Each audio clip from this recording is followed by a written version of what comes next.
it has been a rapid rise for you. Everything's happened pretty fast over the last 12 to 18 months. I think, yeah, my debut in all three formats. So it's been pretty surreal, to be honest. I'm sure over the next sort of couple of weeks, couple of months, I'll look back over the last little bit. How much your family means to you. Yeah, family's always important to everyone. I think mum and dad have always been really supportive of me, and they've also been my harshest critics, especially my dad. My dad's always, when I come home, he's always looking, I guess, help me get better and always congratulating me on my success. We got picked in the Under-19s World Cup as a 16-year-old and had the opportunity to play two of those. I thought maybe cricket's the best opportunity for me. Hello everyone, you're watching TI Sports. Today we have a very special guest right from down under, Cooper Connolly, sensation cricketer. Suddenly he has played his all format cricketer that we all will be hearing in the near future for sure. Welcome Cooper. You have been a BBL star, you won Perth Scorcher, that famous final. Then it has been a rapid rise for you from under 19 to BBL contract. You have played in MLC, if I'm not wrong. You have played all three formats for Australia. Now you have an IPL contract. If you could talk about like this rapid rise, and it has been because you have played in the Australia under 19, you have led in the World Cup also. You could talk about this growth, and we generally don't see young Australian cricketers coming through because in Australia it's very tough to make it into the playing 11. You generally see once they're mature enough, 25, 26, then they are coming. But in your case, it's completely different. If you could talk about these things, yeah.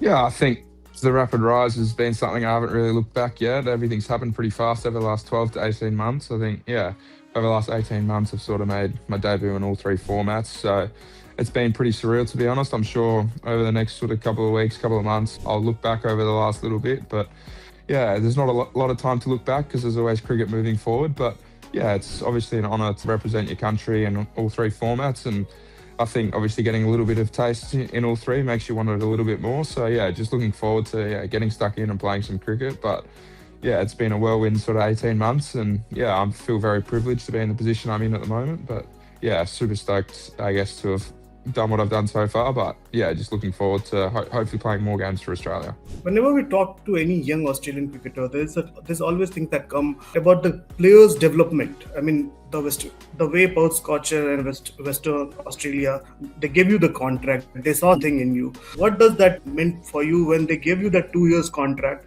Okay, this is the player that we need to work on. We are developing him. You're pretty young.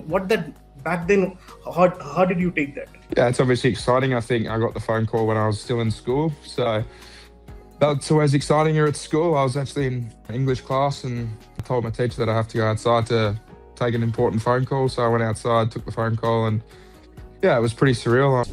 I actually went outside, and I guess the phone call that told me I was going to be contracted with Western Australia as a rookie was always exciting, and I'll always remember that day. It made school much more enjoyable for me, but I think that moment when I got contracted, it was like, okay, this is potentially and hopefully where my future lies. But yeah, obviously there's still a long time to go, but yeah, I think at that sort of age, I was like, this is exciting. I've never experienced sort of a professional setup before, and yeah, I was just looking to learn and I guess get better every day that I could. And yeah, I just leaned on some of the guys like Sean Marsh, just some experience around the group, and tried to get out as much as I could in my first couple of years. And yeah, I think so far I've got a lot out of guys like Sean Marsh and Mitch Marsh, obviously. But yeah, just looking forward to learning and yeah, taking as much information as I can over the next couple of years and trying to implement all that information into my game. Must be a superstar in the Indian school, right?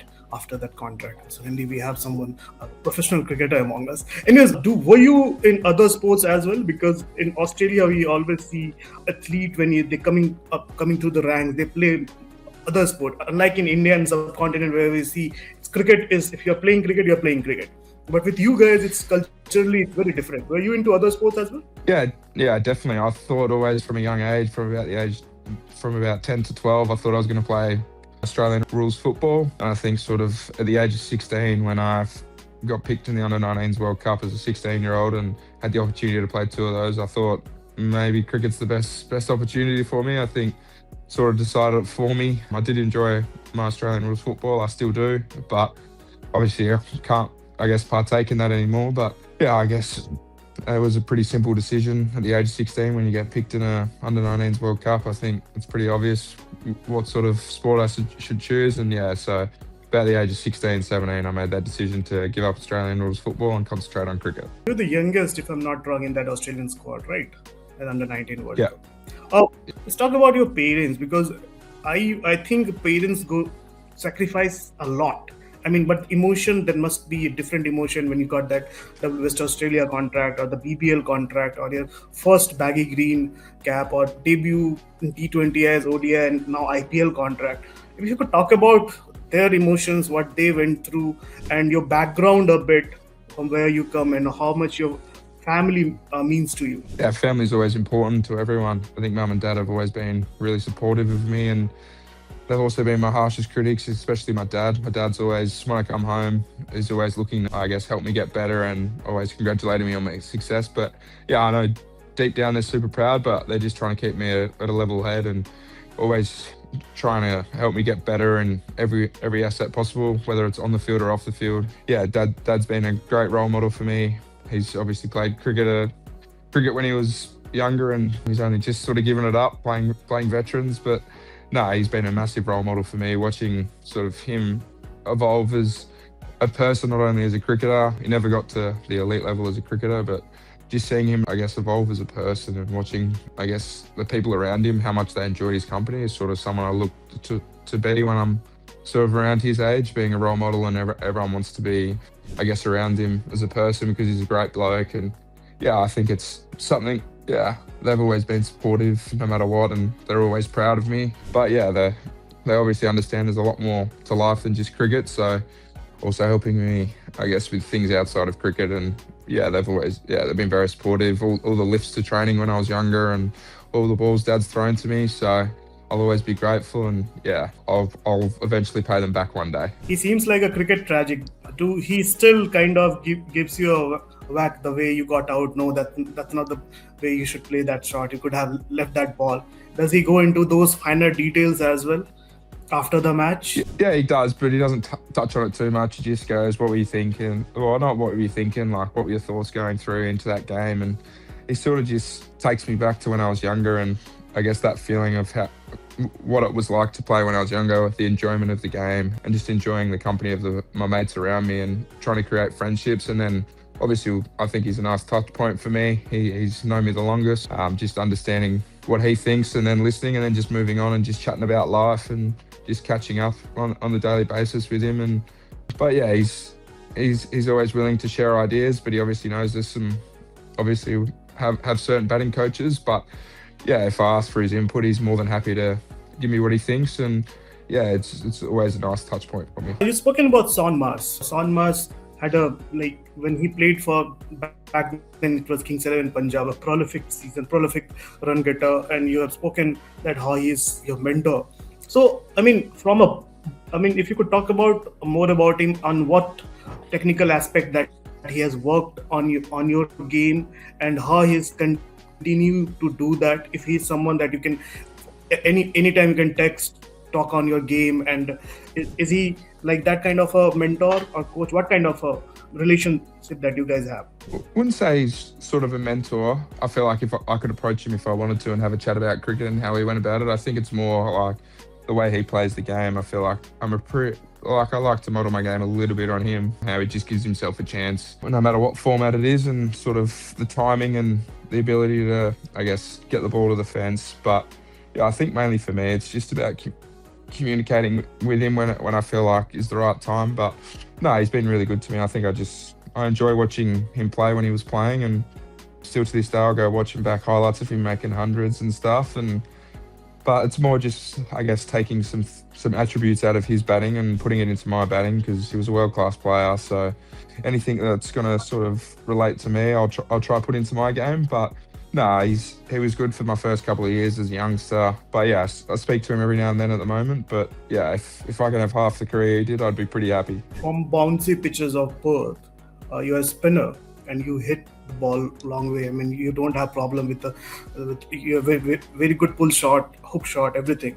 If you could talk about why spin bowling, because I mean, is there something that, I mean, were you growing up a fast bowler? Because generally when we talk about Perth, the kids coming from Perth, they're generally like they bowl quick. What's the story behind, and who was your role model? I mean, as in cricket overall. Yeah, so I always obviously like Sean Marsh as a role model, but I think when I was younger, I bowled left arm pace. I like to swing the ball. That's what my dad did when he was younger, and obviously still does bowl left arm swing. So I like to think I was a big tearaway fast, but I wasn't. I was probably a medium pacer that tried to swing it a bit and then didn't have much after that. But no, I think the decision was sort of made at about 15 to change to left arm off spin. There was a couple of good all rounders in Western Australia, including Mitch Marsh, Cam Green, Aaron Hardy. So there was obviously not a lot of space for that. And there was Ashton Agar as well as a left arm off spinner. So I thought that might be the best sort of way for me to pursue that. And obviously it's not as taxing on your body. So I thought spin was the way to go. But yeah, it was a nice sort of change to left arm off spin. I think it's obviously developed quite nicely at the moment. There's still a lot of room to go for it. But yeah, I'm just looking forward to sort of the challenge of left arm spin and I guess coming up against some quality players. But yeah, I think that decision was pretty easy. Not as many injuries and not as many left arm off spinners going around. So I think that was quite an easy decision to make. On spin, you were with the Australia A side recently in India. You with the how valuable that experience was to playing in these conditions, subcontinent, because here ball turns a lot. Does a bit more than what you must have bowled in your early days or in Australia. How was that experience in India for the Australia A side? Yeah, I think those times I've spent in India have been very valuable. I think it's obviously just trying to learned out what my craft's like over there, how to go about it, what's going to be work, what's not going to work. Just trying to understand how my bowling can be successful in those sort of conditions. But unfortunately, we went over there for Australia and the wicket didn't spin as much as we would have liked, but it was still a good challenge just to see what it was like. Obviously, the different soil to what Australia is, not as bouncy, but it's always great learnings going over to India and playing. But yeah, I think it's obviously just trying to understand my craft as quickly as I can in those conditions, and if required, I'm ready to go with the ball, hopefully. But there's still a little bit to do with my bowling, regular communications with the coaching staff with my bowling. But yeah, definitely looking forward to the challenges ahead. Let's talk about your batting. You're quite versatile. I mean, you are a floater in batting order. We've seen you playing in different positions. Is there any fixed position that you would prefer that, okay, boss, I want to bat here, or there is a role that you are given the role of finisher, or that when wickets are down, you come in early and drop your anchor and then you take the game forward? If you could talk about your batting a bit. I've had the luxury of being able to bat in sort of most positions in the team. Started in the middle order for the Big Bash. Now made my way to number 3. Red Ball cricket, I've batted 4, 5, 6, 7. So I think just being versatile for me is the best thing at the moment until I get that opportunity to get, I guess, lock in a spot. But I do enjoy batting at the top of the order in T20 cricket, but obviously in the Australian setup, it's a little bit tough because you've got guys like Travis Head, Mitch Marsh, Cam Green, Josh Inglis. So there's just that, I guess, that other factor of being versatile and batting in the middle and finishing off an inning. So I think for me, it's just being able to train all positions. It's challenging, but it's a nice challenge, and I'm enjoying it at the moment. But yeah, it's just about ticking some boxes, talking to guys that bat in the middle, talking to guys that bat at the top, and just trying to learn how they go about it. I think, yeah, one for batting at the top of the order is I like to sort of watch Travis Head go about it. I'm not as aggressive, but I can be as aggressive. But he's all out attack and he's exciting to watch. I sort of like watching him bat. And then when Sean Marsh was playing T20 cricket, enjoyed watching him go about it. Took himself a couple of balls and then got going. And then like in the middle order, guys like Matt Wade, sort of speaking to him and a fellow left-hander, just trying to, I guess, pick the brains of some guys that have batted in those positions and how they went about it. And yeah, I enjoy the challenge of being versatile. I guess it's nice, makes it better for teams to pick me, that I can sort of bat from anywhere from 1 to 7. So it's enjoyable, but yeah, still learning the craft of both batting at the top and in the middle. But yeah, it's a nice opportunity and a nice challenge. I just want to ask one question about IPL auction. A couple of years ago, your friend from under 19, Jake Fraser McGurk, he put down a video when the auction was going on, the price was going up, and this adrenaline rush. Were you watching the auction, or if someone told you, okay, you have been picked by Punjab Kings?